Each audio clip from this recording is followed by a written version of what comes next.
Hello friends, welcome to Nandini vlog. இன்றைக்கி நம்ம வீட்டில் சிக்கன் பிரியாணி பண்ணியிருக்கேன். 3 விசில் விட்டு. ஸோ இது முடிஞ்சிருச்சு. நான் இப்போ இதை ஓப்பன் பண்ணி காட்டுறேன். நல்லா வெந்திருக்கு. நான் இந்த பச்சை மிளகாலாம் ரிமூவ் பண்ணிடுறேன். ஏன்னா சாப்பிடும்போது ரொம்ப காரமாயிடும். அதனால தான், ஏன்னா குழந்தைங்களாம் சாப்பிட்றாங்க. ஸோ நான் இந்த பச்சை மிளகா எடுத்துட்டேன்.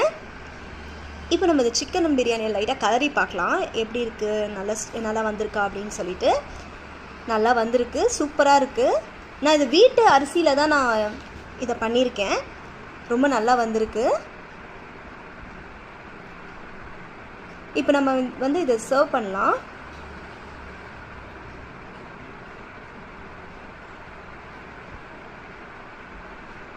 ரொம்ப சூப்பராக நல்லா எல்லாமே நல்லா கரெக்டாக வந்திருக்கு.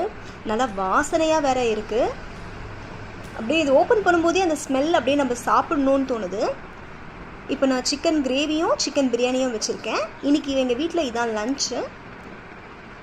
ஓகே காய்ஸ், மறக்காமல் நந்தினி vlog-ஐ சப்ஸ்கிரைப் பண்ணுங்கள். தேங்க்யூ ஃபார் வாட்சிங். பாய்.